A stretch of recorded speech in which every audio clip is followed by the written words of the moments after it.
இலங்கை மற்றும் ஈரான் நாடுகளுக்கு இடையிலான நட்புறவின் பொற்காலம் இது. இலங்கையின் முன்னாள் ஜனாதிபதி மஹிந்த ராஜபக்ஷ அவர்கள் ஈரானின் ஆன்மீக தலைவர் அயதுல்லா அலி கமேனி அவர்களை சந்தித்த அந்த வரலாற்று தருணம் இரு நாடுகளுக்கும் இடையிலான உறவை அடுத்த கட்டத்திற்கு எடுத்துச் சென்றது.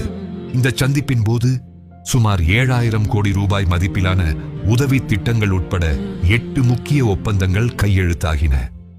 குறிப்பாக சப்புகஸ்கந்த எண்ணெய் சுத்திகரிப்பு நிலையத்தை நவீனப்படுத்த ஈரான் பெரும் நிதியுதவி வழங்கியது.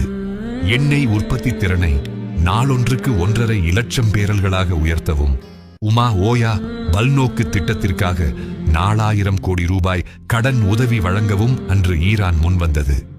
இது இலங்கையின் எரிசக்தி மற்றும் பொருளாதார பாதுகாப்பிற்கு பெரும் பலமாக அமைந்தது.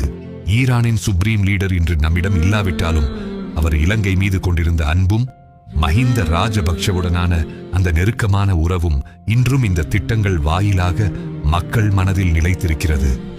இரு நாடுகளின் நட்புறவுக்கு இது என்றும் சான்றாக விளங்கும்.